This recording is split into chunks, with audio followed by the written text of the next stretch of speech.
disappear 7 years ago. Don't ever call this number again. I'm not missing Mom. I'm dead. You kill me. And I'm going to kill you tonight.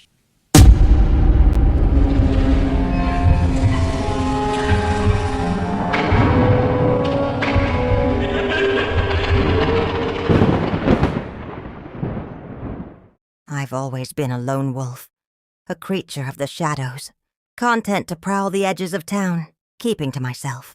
My name is Nadia, and I had a life filled with disdain for the world. Every step I took was heavy with the weight of my own bitterness. But then Antonio came along, and my cold heart thawed against my will. He was a ray of sunshine in my dark world, and together we created a life. Our daughter Maria was born, a squalling, red-faced bundle of joy. As Maria grew, so did my resentment. I hated the way she cried, her tiny fists clenching and unclenching, as if she already knew how cruel the world could be. I hated the sleepless nights and the constant demands. Antonio, with his warm smile and gentle hands, tried to show me the beauty of parenthood, but I resisted. I wanted my old life back, the one where I was free to roam without the burden of a child. Antonio, ever patient, would sing softly to Maria, his deep voice a soothing balm. He'd hum a lullaby. "Hush, little baby. Don't say a word. Papa's gonna buy you a mockingbird." His love for her was boundless, and it pained me to see it. I felt like an outsider in my own family, my heart hardening further with each passing day. Then, one fateful day, when Maria was just a year old, Antonio's laughter and songs were silenced forever. He took his last breath at the age of 59, leaving me a widow and Maria fatherless. The town mourned with me, but their sympathy only made me bitter. I couldn't stand their pitying glances and whispered condolences. As the days turned into weeks, my hatred for Maria grew. I resented her for taking away my freedom, for chaining me to this life of loneliness and drudgery. I had to work harder now, taking on extra shifts at the local diner to make ends meet. Every moment I spent with her felt like a lifetime, her innocent babbles grating on my already frayed nerves. One afternoon, driven by desperation and rage, I made a decision that would change everything. I bundled Maria into the car, her tiny hands reaching for me, her eyes wide with trust. I drove to the edge of town, where the forest loomed, dark and inviting. The trees whispered to me, beckoning me closer, promising relief from my burden. I carried Maria deep into the woods, her small feet struggling to keep up. The further we ventured, the more my resolve strengthened. The forest's embrace felt like a welcome release from the chains of motherhood. I wanted to be free, to reclaim the life that had been stolen from me. Stopping at the edge of a cliff, I looked down at the jagged rocks below, the river rushing cold and unforgiving. Maria's innocent eyes met mine, and for a fleeting moment, I saw Antonio's smile in her gaze. My heart wavered, but the darkness within me roared louder. With a scream that echoed through the trees, I threw her over the edge, watching as her small body disappeared into the abyss. The forest fell silent as if shocked by my actions. I stood there trembling, as the realization of what I had done sank in. My breath came in ragged gasps, and I felt a strange sense of calm amidst the chaos. I had taken back control, and the weight of my guilt seemed insignificant compared to the freedom I now felt. Returning to town, I went through the motions, acting the part of the distraught mother. I reported Maria missing, my voice quavering as I described her last known whereabouts. The town rallied around me, organizing search parties and offering support. They raised money for a renovation of our old house. A fresh start, they said. A chance to heal. Little did they know, they were aiding a murderer, a woman with a smile as false as her promises. As the days turned into years, I settled into my new life, the memories of Maria fading with each passing season. The town's kindness kept me afloat, but my heart remained cold and distant. I was free to roam the forest once more, the dark trees my only companions. I found solace in their silent judgment, for they knew my secret, yet they kept it buried deep within their roots. 7 years passed, and I found myself content. though my nights were haunted by fragmented dreams of Maria's laughter and tears. I was 47 now, and the town had become my sanctuary, a place where my sins were forgotten, and my smile was returned with warmth. But Hello. Hello, Mom. Who is this? Maria, your daughter. Our daughter disappeared 7 years ago. Don't ever call this number again. I'm not missing Mom. I'm dead. You kill me. And I'm going to kill you tonight. In a daze, I rushed to the forest, my feet carrying me to the very spot where I had taken Maria's life. But as I reached the cliff's edge, my eyes searched in vain. There was nothing there, no sign of her remains, no evidence of my crime. Panic gripped me and I stumbled back, my mind spinning. Back at home, I paced, my thoughts a blur. I had to think, to make sense of this. Grabbing a knife from the kitchen, I sat in the living room, my breath coming in sharp gasps. The knife felt cold in my hand, a reminder of my past deed. I waited, my eyes fixed on the door, ready for whatever was to come. As the moon rose, a soft glow filled the room, and I heard a familiar giggle. My heart skipped a beat as I turned to see Maria, now a 17-year-old vision standing before me.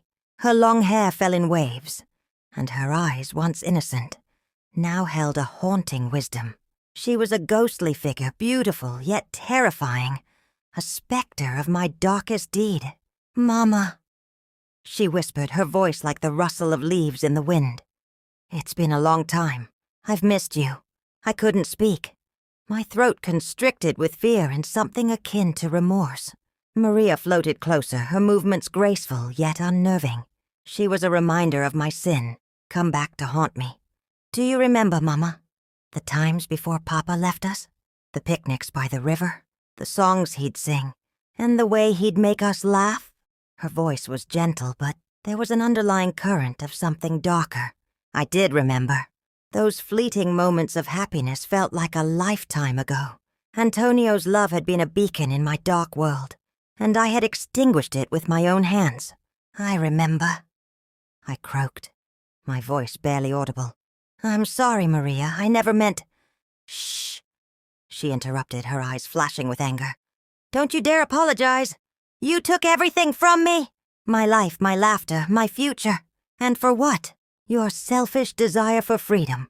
Her words cut through me, and I felt the weight of my guilt crushing my chest. I wanted to explain, to justify my actions, but I knew there was no excuse. With a swift movement, Maria snatched the knife from my grasp, her eyes wild with fury. "You took my life, Mama. Now I take yours." Before I could react, she plunged the knife into my chest, the pain searing and immediate. I gasped, my eyes widening in shock. Maria's face was a mask of determination as she twisted the blade, her strength surprising. "Good night, Mama," she whispered, her breath hot on my cheek. With one final brutal motion, she severed my head with a clean slice. The room spun, and my vision blurred. I felt myself fading, the warmth of life seeping away. Maria stood over me, her face a mixture of sadness and satisfaction. She picked up my head, her touch gentle, and I felt a strange sense of peace. "Rest now, Mama," she said softly. "I'll watch over you." I saw her walk away, my head curled in her arms, as she disappeared into the forest, leaving me in the darkness. The darkness enveloped me, and I felt myself drifting, my consciousness slipping away. My soul, once burdened by guilt and anger, now felt strangely light. I was aware of my surroundings, yet detached, as if witnessing my own fate from a distance. I watched as my body lay lifeless, a pool of blood staining the wooden floor. The knife, glistening with my life's essence, lay discarded nearby. Maria, my daughter, my ghostly executioner, walked with purpose towards the forest's heart. Her steps were graceful, her long hair dancing in the moonlight. She moved with an otherworldly elegance, a stark contrast to the violent act she had just committed. I followed her, my spirit form trailing behind, unable to look away. Deep within the woods, she stopped at a clearing, the moonlight filtering through the canopy above, casting an ethereal glow. Here in this serene setting lay a grave, marked by a simple wooden cross, weathered and worn. Maria knelt before it, her head bowed, her lips moving in silent prayer. As I drew closer, I realized this was her final resting place, the spot where I had taken her life all those years ago. The earth had been disturbed, the grave recently dug up, and I understood the purpose of her return. She had come back to confront her past, to unearth the truth and to seek her own form of justice. With gentle hands, Maria began to brush away the soil, her fingers digging into the earth as if reconnecting with her physical form. The sound of her labored breathing filled the quiet forest, each exhale a ghostly mist in the chilly night air. I watched, transfixed, as she unearthed her own remains, a macabre scene that should have been grotesque, but instead it was strangely beautiful. Finally, she reached her destination, her small bones exposed to the night. Maria picked up her skull, cradling it in her arms, and I saw a flash of her childhood self, the innocent girl I had once known. She spoke softly to her younger self, a conversation only the dead could comprehend. "I'm here, little one. I've come back for you. It's time to set things right." Her voice carried a mix of sorrow and determination. I felt a pang of something akin to regret, but it was too late for such emotions. My fate was sealed, and I was bound to this spectral existence, a witness to my own undoing. Maria stood, her ghostly form shimmering in the moonlight.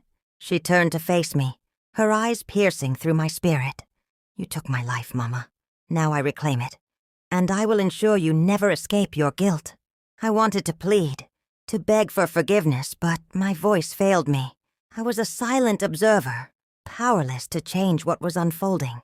With one final act of defiance, Maria took my severed head and placed it atop her grave, a grim monument to my crime.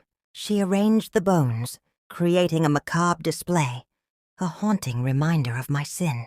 Then, with a whispered incantation, she summoned a pen and parchment, the tools for her final message. Her hand, steady and sure, began to write, the ink flowing effortlessly. I watched as she penned a letter, her words a confession and a curse. She spoke of her life, her love, and her untimely end. She detailed my crime, the darkness in my heart, and the freedom I had sought at her expense. It was a chilling narrative, a mother's worst nightmare come to life. "Let this be a warning to all who read," she wrote. "Beware the darkness that lurks within, for it can consume even the purest of hearts. My mother Nadia took my life, but I shall forever haunt her memory. May her soul find no peace, and may her story serve as a cautionary tale." She signed off with a flourish, her name a declaration of her existence. "Maria, the lost daughter, returns to seek justice." Maria then vanished, leaving me alone with the grave and her haunting words.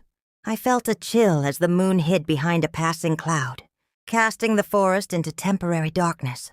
The silence was heavy, broken only by the rustle of leaves in the gentle breeze. Days passed, or so I assumed, for time held little meaning in my spectral state. The forest remained quiet, as if keeping its secrets hidden from the world. But fate, it seemed, had more in store for me. A young man, accompanied by his faithful dog, stumbled upon my grave. His eyes widened in shock as he took in the macabre scene. My head, still fresh, perched atop the arranged bones, and Maria's letter, sealed with wax, lying beside it. His dog barked, sensing the disturbance in the air. The man, trembling, picked up the letter and broke the seal, his hands shaking as he read Maria's words. I watched, unable to intervene, as his face drained of color. He let out a cry, his voice filled with horror and disbelief. His dog whined, sensing its master's distress. "Oh, God," he whispered. "What happened here? Who did this?" The man, with trembling hands, placed the letter back on the grave and reached for his phone. I felt a strange sense of satisfaction as I realized Maria's plan. Her story would be told, and my crime would be known. The police arrived, their sirens piercing the forest's tranquility. They approached the grave with caution, their faces a mix of curiosity and dread. The young man, now composed, explained his discovery, his voice steady as he recounted the chilling letter. "We'll get to the bottom of this," the lead officer vowed, his eyes scanning the forest as if expecting Maria's ghost to appear. No one should suffer such a fate, especially an innocent child. They began their investigation, digging deeper into the grave, unearthing more evidence of Maria's remains.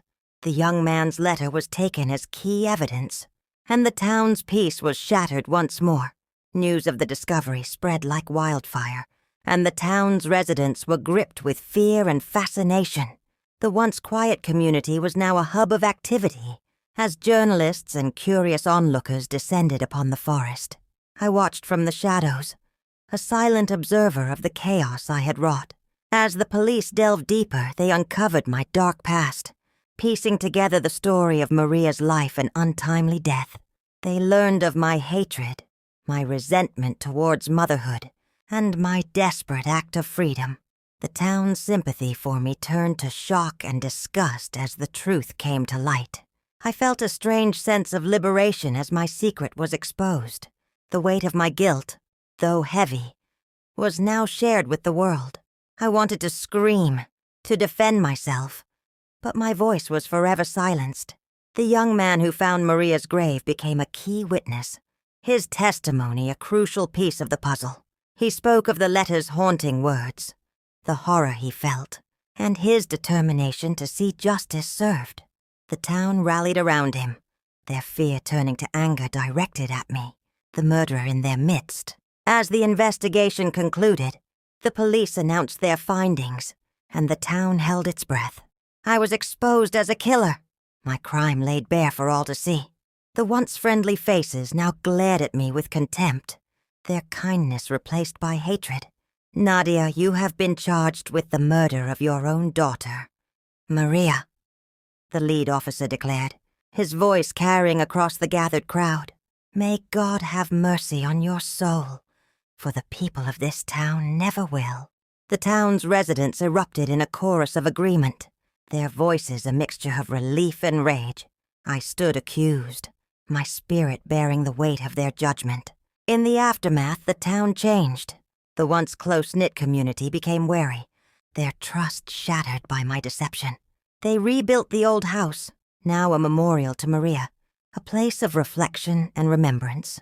The forest, once my sanctuary, became a site of pilgrimage, a reminder of the horror that had unfolded.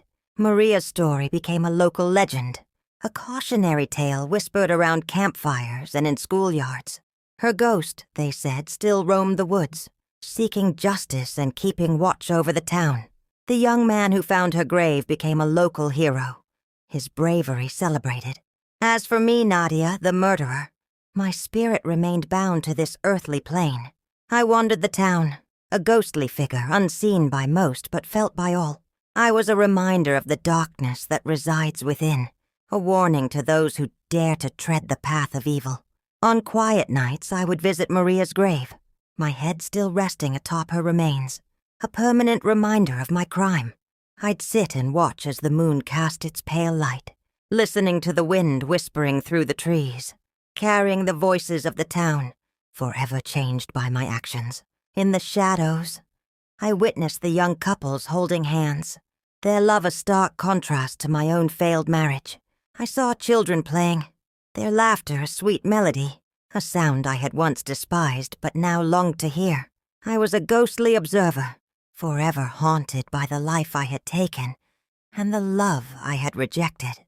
And so my story became a warning, a dark tale of a mother's descent into madness and the power of a daughter's love. Even from beyond the grave, I, Nadia, the lone wolf, had finally found my place, not in the forest's embrace, but in the realm of ghosts, forever bound to the grave I had once tried to hide. In the end, it was not the peace I had sought, but a haunting existence, a constant reminder of the price of my freedom.